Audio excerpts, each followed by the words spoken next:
Angioplasty అందుబాటులోకి వచ్చాక bypass సర్జరీలు చాలా వరకు తగ్గిపోయాయి. స్టెంట్లు వేయడం ద్వారానే చాలా వరకు రక్తనాళాల్లో బ్లాకుల్ని తొలగిస్తున్నారు. అయితే పూడికలు క్లిష్టంగా ఉన్నప్పుడు, పూడికలు ఎక్కువగా ఉన్నప్పుడు యాంజియోప్లాస్టీ చేయడం, చేసి స్టెంట్ను వేయడం అంత తేలిక కాదు.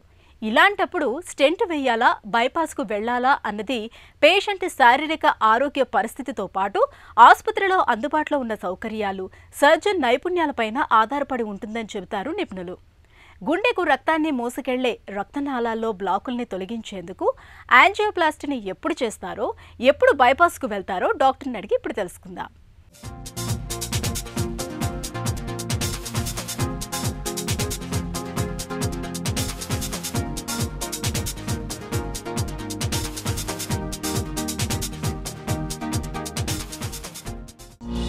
గుండె రక్తనాళాల్లో పూడికలు ఎందుకొస్తాయి? హార్ట్ అనేది మీరు నిద్రపోతున్నా, మేల్కొనున్నా, పని చేసినా ఎప్పుడు కూడా ఖచ్చితంగా హార్ట్ అనేది వర్క్ చేస్తూనే ఉంటుంది. సో ఈ హార్ట్ మజిల్ ఏదైతే ఉందో దానికి బ్లడ్ రిక్వైర్మెంట్ కొంచెం ఎక్కువగా ఉంటుంది. అది కాకుండా ఇంకొకటి ఏంటంటే, ఈ హార్ట్కి సప్లై చేసే రక్తనాళాల సైజ్ చూస్తే మీరు కొంచెం చిన్నవిగా ఉంటాయి వేరే రక్తనాళాలతో పోల్చినట్లయితే. ముఖ్యంగా కెరోటిడ్ ఆర్టరీస్, రీనల్ ఆర్టరీస్తో కంపేర్ చేసినట్లయితే ఈ రక్తనాళాలు ముఖ్యంగా ఇండియన్ పాపులేషన్లో అయితే చాలా చిన్నవిగా ఉంటాయండి. ఇవి 2 నుంచి 3 మిల్లీమీటర్ల లోపల ఉంటాయి వీటి ల్యూమెన్ సైజ్ అనేది. సో అది కాకుండా ఇవేంటంటే గుండెలోంచి ఒక ముఖ్యమైన మహాధమని అంటారు, అయోటా. సో ఇది ప్రారంభమైనటువంటి ప్లేస్లో ఇమ్మీడియట్గా ఇవి ఆరిజినేట్ అవుతాయి. సో ఈ అన్ని కారణాల వల్ల ఏంటంటే ఈ కరోనరీ ఆర్టరీస్ ఎక్కువ ప్రెషర్కి కూడా లోన్ అవుతూ ఉంటాయి. సో కాబట్టి అథెరోస్క్లెరోసిస్ ప్రాసెస్ అనేది ఎప్పుడైతే ఈ చిన్న సైజు ఉన్నటువంటి రక్తనాళాల్లో స్టార్ట్ అవుతుందో మనకు సిమ్టమ్స్ అనేటివి హార్ట్కి సంబంధించి అర్లీగా వచ్చేటటువంటి అవకాశం ఉంది.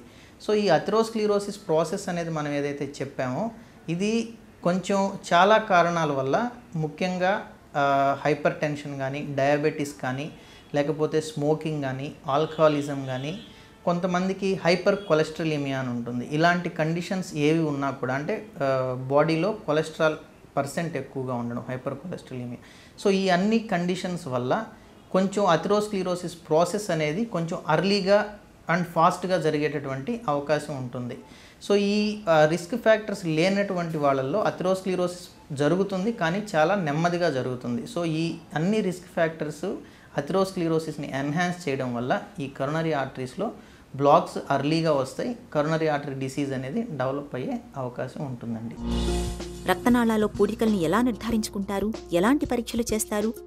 ఒక పేషెంట్ వచ్చినప్పుడు తనకి సిమ్టమ్స్ కనుక ఉన్నట్టయితే, అంటే చెస్ట్ పెయిన్ కానీ, లేదా కొంచెం నడిస్తే ఆయాసం రావడం కానీ, ఇలాంటి సిమ్టమ్స్ ఉన్నట్టయితే ముఖ్యంగా ఫస్ట్ మనం చేసే ఇన్వెస్టిగేషన్ ఈసీజీ అండి. ఎలక్ట్రోకార్డియోగ్రామ్లో మనకు ఏదైనా చేంజెస్ ఉంటే మనం దాంట్లో హార్ట్ ప్రాబ్లమ్ని గుర్తించవచ్చు. అలా మనకు ఈసీజీలో most of the times heart attacks అనేటివి మిస్ అయ్యేదానికి కూడా అవకాశం ఉంటుంది. అలాంటప్పుడు మనం ఏం చేస్తామంటే నెక్స్ట్ స్టెప్ ట్రెడ్మిల్ టెస్ట్ అనేది మన హార్ట్ మజిల్ని స్ట్రెస్కి గురి చేసి అప్పుడు ఏదైనా మనకు హార్ట్ సిమ్టమ్స్ వస్తున్నాయా, ఈసీజీ చేంజెస్ వస్తున్నాయా అనేది సెకండ్ స్టెప్లో చూస్తామండి. ఇవి రెండూ కూడా కనుక మనకు లేనట్లయితే మూడవ స్టెప్ ఏంటి అని అంటే కరోనరీ యాంజియోగ్రామ్. సో దీన్ని మనం క్యాత్ ల్యాబ్ సహాయంతో కరోనరీ యాంజియోగ్రామ్ చేసి రక్తనాళాల్లోకి డై ఇచ్చి ఏదైనా బ్లాక్స్ ఉన్నాయా అనేది మనం ఐడెంటిఫై చేయొచ్చు. సో ఇలా కాకుండా కొంతమందికి ఎమర్జెన్సీ సిచ్యువేషన్లో వస్తే కొన్ని రక్త పరీక్షల ద్వారా కూడా మనం హార్ట్లో ప్రాబ్లం ఉందా అనేది నిర్ధారించుకోవచ్చు. పూడికల్ని తొలగించేందుకు బైపాస్ సర్జరీనా, స్టెంటా అన్నది ఎలా నిర్ణయిస్తారు?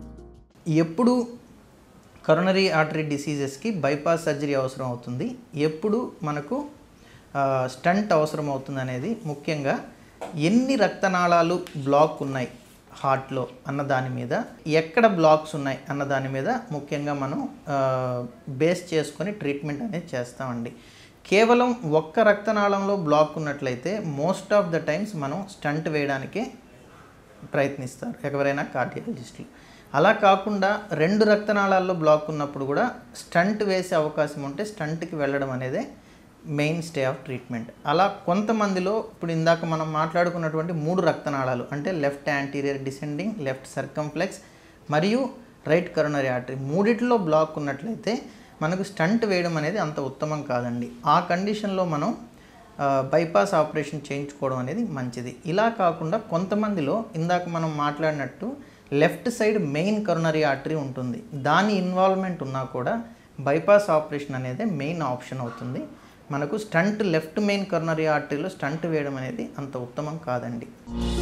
బైపాస్ స్టెంట్ వీటిలో ఎవరికి ఏది మేలైన పరిష్కారం? సో బైపాస్ స్టంట్ ఎవరికి ఏది పరిష్కారం అనే దానికన్నా కూడా మనం ఇందాక మాట్లాడుకున్నట్టు మనకు ఎక్కడ బ్లాక్స్ ఉన్నాయి, అవి ఎన్ని బ్లాక్స్ ఉన్నాయి అన్న దాని మీదే మనకు బైపాస్ చేయించుకోవాలన్నా లేదా స్టంట్ వేయించుకోవాలన్నా అన్నది డిపెండ్ అయి ఉంటుంది. 1 లేదా 2 రక్తనాళాల్లో అంటే సింగిల్ వెజల్ డిసీజ్ లేదా డబుల్ వెజల్ డిసీజ్ ఉన్నప్పుడు స్టంట్ అనేది ముఖ్యమైన ఆప్షన్గా ఉంటుంది. అలా కాకుండా ట్రిపుల్ వెజల్ డిసీజ్ లేదా లెఫ్ట్ మెయిన్ డిసీజ్ ఉన్నప్పుడు మనకు సిఏబీజీ అంటే బైపాస్ ఆపరేషన్ అనేది ముఖ్యమైన ఆప్షన్గా ఉంటుంది. వీటన్నిటితో పాటు మనం పేషెంట్ యొక్క కండిషన్ ఎలా ఉంది అంటే పేషెంట్ సర్జరీ చేయించుకునేదానికి విల్లింగ్గా ఉన్నారా, అంత శక్తి ఉందా పేషెంట్కి, లేదు పేషెంట్కి హార్ట్ ప్రాబ్లంతో పాటు మరేదైనా క్రిటికల్ కండిషన్స్ ఉన్నాయా, ఇవన్నీ చూసుకొని ఆయన సర్జరీ చేయడం అనేది చాలా రిస్క్తో కూడుకున్న పని అని అనుకున్నప్పుడు మనం స్టంట్ అనేది ఒక ఆప్షన్గా పెట్టుకోవచ్చండి. ఈవెన్ ఇన్ లెఫ్ట్ మెయిన్ డిసీజ్లో కానీ లేదా ట్రిపుల్ వెజల్ డిసీజ్లో కానీ. వీలైనంత వరకు పేషెంట్ ఫిట్గా ఉన్నప్పుడు ట్రిపుల్ వెజల్ డిసీజ్ లేదా లెఫ్ట్ మెయిన్ డిసీజ్ ఉన్నప్పుడు బైపాస్ ఆపరేషన్ అనేది ఉత్తమమైనటువంటి ఆప్షన్.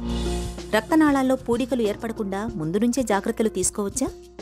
కరోనరీ ఆర్టరీ డిసీజెస్ని ప్రివెంట్ చేయాలంటే మనం ఇందాక మాట్లాడుకున్నట్టుగా రిస్క్ ఫ్యాక్టర్స్ని మనం మెయిన్గా మోడిఫై చేసుకోవాలండి.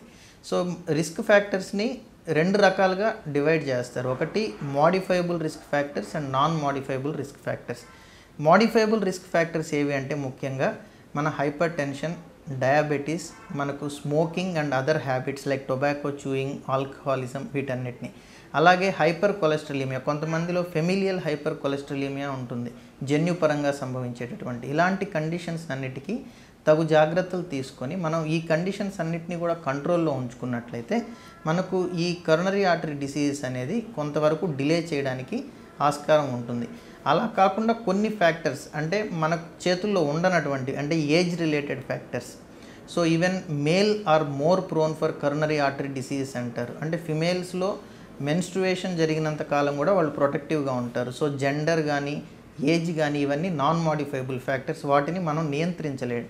మనం నియంత్రించగలిగిన ఫ్యాక్టర్స్ ఏదంటే మన షుగర్ లెవెల్స్ని కంట్రోల్లో పెట్టుకోవడం, మన హైపర్ టెన్షన్ అంటే బీపీని కంట్రోల్లో పెట్టుకోవడం, కొలెస్ట్రాల్ లెవెల్స్ని కంట్రోల్లో పెట్టుకోవడం, risk factors like smoking, alcoholism and tobacco chewing వీటిని వీలైనంత వరకు అవాయిడ్ చేస్తే గుండెలో పూడికలు రాకుండా మనం నియంత్రించుకోవచ్చు. రక్తనాళాల్లో బ్లాకులకు ఇవాళ స్టెంట్లు అనేవి చక్కటి పరిష్కారం. సర్జరీ చేయాల్సిన అవసరం లేకుండా కేవలం యాంజియోప్లాస్టీ సాయంతో స్టెంట్లను అమర్చడం ద్వారా చాలా వరకు రక్తనాళాల్లో పూడికల్ని తొలగించుకోవచ్చు.